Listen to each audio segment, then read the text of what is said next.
Danielle here from DKW Styling. Welcome to my YouTube channel. Okay, so if you're new to my videos, I do hair, I specialize and I educate in hair extensions called Natural Beauty Rose, and I also love hair color. Lately I've been getting a ton of requests of people asking my formulas on Instagram and just kind of things like that. So I wanted to share a video with you guys on my thought process on how I think through hair color. In this video, we are going to cover 3 basic topics. I want to talk about brunettes, blondes, and basically staying in the know.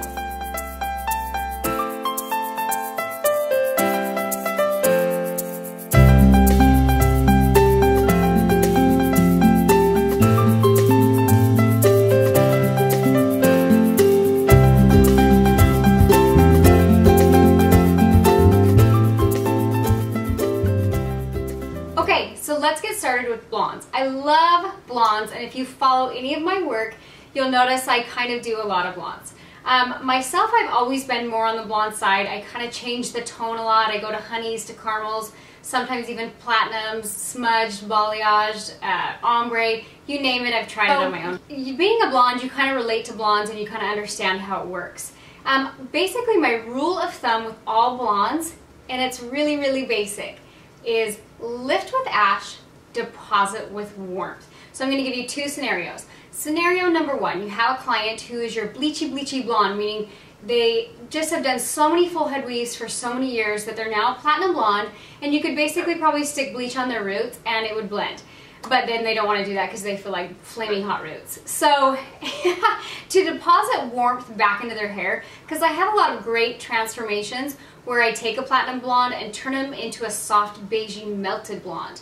And how I do that is when you're depositing hair color, whether you're foiling or balayaging, when you're depositing color into those bleachy blondes, you have to deposit with warmth. So a common formulation for me is I might add I love Redken Shades EQ, if a lot of you guys are familiar with that line. That's probably my favorite line to deposit a nice low light on a blonde. And I'll do maybe a level 7 or a level 8, and I'll do very warm undertones. I never go with a neutral because you're going to end up with gray lowlights. So just remember those 2 simple rules: lift with ash, deposit with warmth. Now my rule of thumb with lifting with ash. Okay, so myself, I'm going to give you an example. Do you love when your clients come in and they're like, I pull really warm? If you understand color and the science of color, everybody pulls warm. If you are a natural 6 or below, you're going to be, when you're bumping a base, you're lifting. And if you look at the color wheel, when we think back to hair school, or if we just look at a general hair color wheel, when you're lifting hair, it goes red, orange, yellow, white. So when you're lifting or bumping a base, our goal is to control the warmth. Like I said, if you were a 6 or below, and say you put a 7 or an 8 or a 9 base, it's always going to pull warm. On myself, again, I'm a natural level 5, which is kind of a dark to medium brown. On my own, I'll mix a level 6 and 7 with a little bit of ash undertone, and I'll put it with 20 volumes, sometimes 10. If I don't want it to bump as much, I'm going to do 10 volume. But remember, 10's not going to lift as much, but it's still going to warm it up a little bit. So depending on how light I'm going, I'll use 10 or 20 volume. And it's just a small difference, but a hairstylist would notice the difference.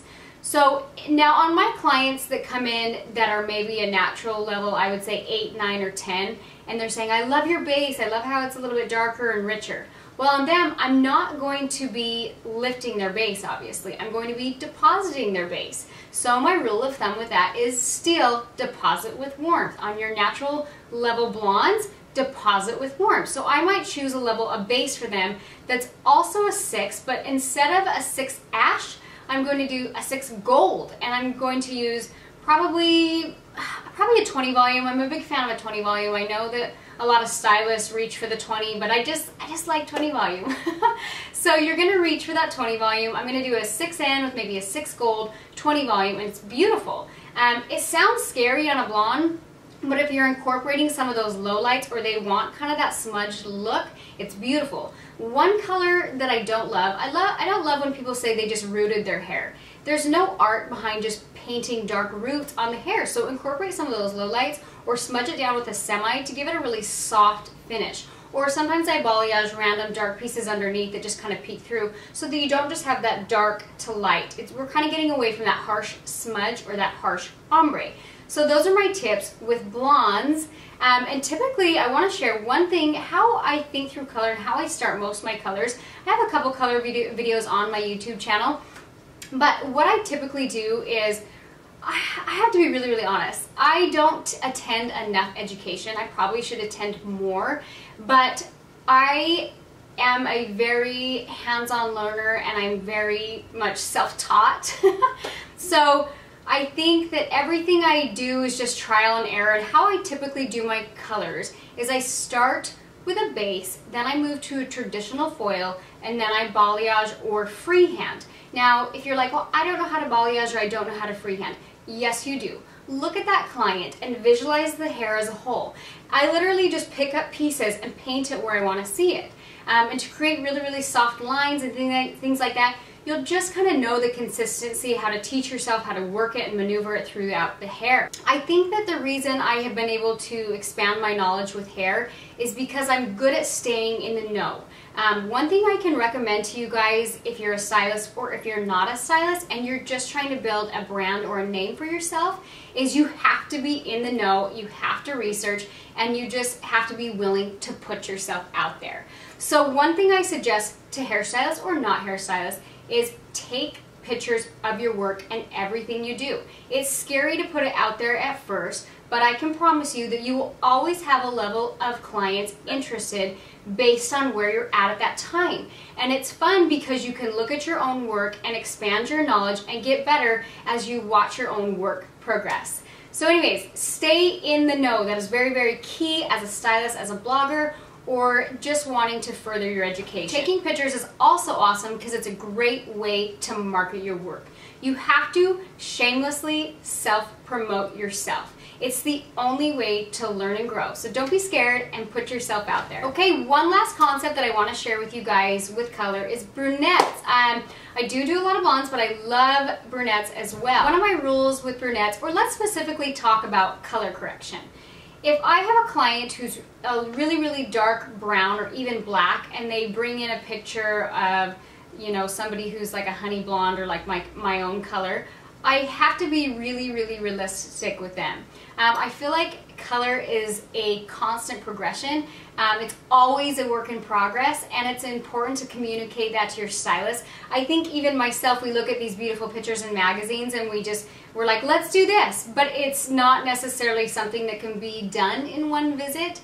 It may take several visits, and there's a lot of times, even I know for myself, I communicate that to my clients, and I suggest a kind of an alternate route that will give them a great, you know, result within the 2-3 hours that they're sitting in my chair. Or I recommend that they have to do it step by step and make multiple appointments.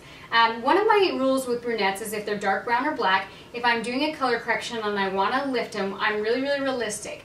The only time I'll ever use a bleach cocktail, a bleach wash, a color remover, or anything like that is when their goal is to be more of a chocolate brown. The reason I do this is because you can mix in the bleach cocktail at the shampoo bowl, and I catch it before it lifts to that orange or brassy phase. I try and catch it when it's more into the reddish brown phase, and then I go in and deposit a nice toner over it, maybe a level, I would say a 7, because the hair's porous because you've just lifted it with a bleach cocktail. I would put a level 7 toner on there just to really even out the color and give them a really pretty finish. That's a great way to start a color correction. From there, once you have a nice chocolate brown base, what I recommend is several back-to-back heavy bleach weaves.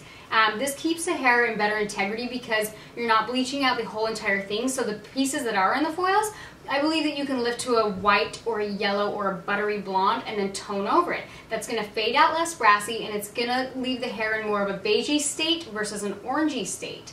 So that's kind of how I think through color correction, how I think through a lot of my brunette clients. Now, you're going to have clients who come in and they have a really, really chocolate, nice, pretty chocolate brown, and they want that Kate Beckinsale or that Victoria's Secret, those sun-kissed honey caramel highlights. If you lift those too light, it's going to look like black and white hair. So if they don't want to, if their goal is not to go to a honey or beigey blonde color and they just want some soft caramel highlights, you can foil or balayage those in. And again, kind of watch it, and you don't want to lift it to that white or yellow phase. You actually want to keep it in the golden phase. And then also, again, I like to tone over that, again, to control the warmth. You want to keep it in that warm honey or caramel tone or phase because you don't want black and white hair. So anyways, if they're really, really chocolate brown, you want to stay so it's flows and it's rich and it all kind of goes together. So anyways, you guys, I wanted to share these tips and tricks with you guys. I love color. If you like this video, subscribe to my YouTube channel. I also offer an online education program for stylists that you can sit in your living room and learn how to do natural beard hair extensions. And I also have a color video training in that education. So anyways, I'm going to be reshooting that whole training probably in the next 3 or 4 months. So if it's something you're interested in, go click on the link below this video. That's going to take you to DKW Styling. You can click on my Learn page. And you can find out more about me, follow some of my work, check me out on Instagram at DKW Styling. And just kind of see really what I'm about. I also love fashion, hair, beauty, so I blog about a little of all of my favorite things. If you love this necklace is from Anthropology. I will also put a link below this video that you can check it out. Alright you guys, that's it for today. Thank you so much for tuning in. Don't forget to subscribe and also click on the link below this video to check out my blog and more about me.